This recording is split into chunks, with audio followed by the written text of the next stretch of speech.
March ತಿಂಗಳಲ್ಲಿ ತುಲಾ ಮತ್ತು ವೃಶ್ಚಿಕ ರಾಶಿಯವರಿಗೆ ಯಾವ ರೀತಿಯಾಗಿದೆ ಈ ಮಾಸ ಭವಿಷ್ಯ ಅನ್ನೋದನ್ನ ತಿಳ್ಕೊಳ್ಳೋಣ. ಮಾರ್ಚ್ 2026 ಈ ತುಲಾ ರಾಶಿಯವರಿಗೆ ಹೇಗಿರುತ್ತೆ ನೋಡಿ. ಬಹಳ ಮುಖ್ಯವಾಗಿ ತುಲಾ ರಾಶಿಯವರಿಗಂತೂ 6ನೇ ಮನೆಯಲ್ಲಿ ರಾಷ್ಟ್ರಾಧಿಪತಿ ಶುಕ್ರ ಉಚ್ಚ ಸ್ಥಾನದಲ್ಲಿದ್ದಾನೆ. ಯಾವಾಗ್ಲೂ ಅಷ್ಟೇ, ಉಚ್ಚ ಸ್ಥಾನದಲ್ಲಿದ್ದರೆ ಉತ್ತಮ ಫಲಗಳನ್ನ ನಿರೀಕ್ಷೆ ಮಾಡಬಹುದು. ಆದ್ರೆ 6ನೇ ಮನೆಯಲ್ಲಿ ಸಂಪಾದನೆ ಚೆನ್ನಾಗಿರುತ್ತೆ, ಆದ್ರೆ ಅಷ್ಟೇ ಖರ್ಚುಗಳು. ಯಾಕಂದ್ರೆ ಋಣದ ವಿಚಾರದಲ್ಲಿ ಹೇಳಲಿಕ್ಕೆ ಸಾಧ್ಯ ಆಗುತ್ತೆ. ಅದರಲ್ಲಿ ಪ್ರಮುಖವಾಗಿ ಷೇರು ಇನ್ವೆಸ್ಟ್ಮೆಂಟ್ ಮಾಡುವಂತವ್ರಂತೂ ಬಹಳ ಎಚ್ಚರಿಕೆ ಇರಬೇಕು. ಬಹಳ ಎಚ್ಚರಿಕೆಯಿಂದ ನಷ್ಟವನ್ನ, ಎಷ್ಟೇ ಎಚ್ಚರಿಕೆ ಇದ್ರೆ ನಷ್ಟ ಅನುಭವಿಸುವಂತ ಪರಿಸ್ಥಿತಿ ಇರುತ್ತೆ. ಸ್ವಲ್ಪ ಜಾಗೃತೆ ವಹಿಸೋದು ಉತ್ತಮ ಅಂತ ಹೇಳಬಹುದು.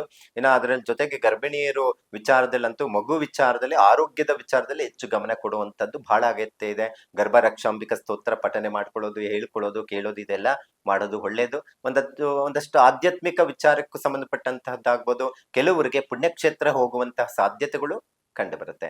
ಇನ್ನ ಇಲ್ಲೊಂದಷ್ಟು ಈ ಮಾರ್ಚ್ ಅಲ್ಲಿ ರವಿ ಬದಲಾವಣೆ ವಿಚಾರ 14ನೇ ತಾರೀಕು ನಾವು ನೋಡಕ್ ಹೋದ್ರೆ ಅದೊಂದಷ್ಟು ನಿಮಗೆ ತ್ರಿಗ್ರಹ ಯೋಗದಿಂದ ಒಂದಷ್ಟು ದೊಡ್ಡ ಮಟ್ಟಿಗೆ ಆರ್ಥಿಕ ಸಂಕಷ್ಟಗಳು ಉಂಟಾಗ್ಬೋದು. ಯಾಕಂದ್ರೆ 6ನೇ ಮನೆ ಸಂಭವ ಒಂದಷ್ಟು ಸಂಕಷ್ಟಗಳು ಎದುರಾಗುವಂತದ್ದು ಇರುತ್ತೆ. ತಂದೆ ಕಡೆ ಇರುವಂತ ಆಸ್ತಿ ವಿಚಾರದಲ್ಲಿ ಸಮಸ್ಯೆಗಳು ಉಂಟಾಗಬಹುದು. ಏನಾದ್ರೂ ಆಸ್ತಿ ಭಾಗಗಳನ್ನು ಮಾಡ್ಕೊಳ್ಳೋದು ಅಥವಾ ಮಾತುಕತೆ ಇದ್ರೆ ಆದಷ್ಟು ಮಾರ್ಚ್ ತಿಂಗಳಲ್ಲಿ ಮಾಡಕ್ ಹೋಗ್ಬೇಡಿ. ಒಂದಷ್ಟು ತಂದೆ ಆರೋಗ್ಯದ ಬಗ್ಗೆ ಗಮನ ಕೊಡಿ.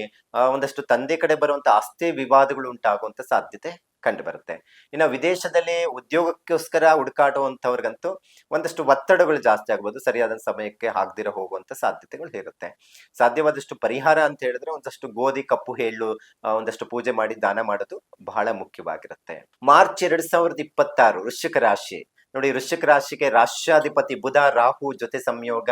ಇದರಿಂದ ಒಂದಷ್ಟು ವಿದ್ಯಾರ್ಥಿಗಳಿಗೆ ಒಂದಷ್ಟು ತೊಂದರೆಗಳು ಆಗ್ಬೋದು. ಈಗಾಗಲೇ ಎಕ್ಸಾಮ್ಗಳು ನಡೀತಾ ಇದೆ ಮಾರ್ಚ್ ತಿಂಗಳಲ್ಲಿ. SSLC ಆಗಬಹುದು, ಮತ್ತೆ PU ಎಕ್ಸಾಮ್ಗಳು ನಡೀತಾ ಇರುವಂತದ್ದು ನಾವು ನೋಡ್ತಾ ಇದೀವಿ. ಸ್ವಲ್ಪ ಮಕ್ಕಳ ಬಗ್ಗೆ ಹೆಚ್ಚು ಗಮನ ಕೊಡಬೇಕು. ಅದರಲ್ಲಿ ವೃಶ್ಚಿಕ ರಾಶಿ ಮಕ್ಕಳಿಗಂತೂ ಚಂದ್ರ ಬೇರೆ ನೀಚ ಆಗಿರ್ತಾನೆ. ಹೇಳಿದ ಮಾತು ಕೇಳಲ್ಲ, ಅತಿಯಾದಂತ ಕೋಪ, ದುಃಖ ಇವೆಲ್ಲ ಜಾಸ್ತಿ. ನನ್ನ ಕೈಯಲ್ಲಿ ಏನೂ ಆಗಲ್ಲ ಅನ್ಕೊಂತಾರೆ.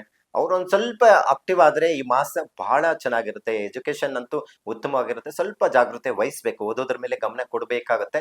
ಇನ್ನ ಮನೆ ಅಥವಾ ಸೈಟ್ ವಿಚಾರದಲ್ಲಿ ಖರೀದಿ ಮಾಡುವಂತಹದ್ದು ಅಷ್ಟು ಪ್ರಶಸ್ತವಾಗಿರೋದಿಲ್ಲ, ಮಾಡಕ್ ಹೋಗ್ಬೇಡಿ ಈ ಮಾಸ.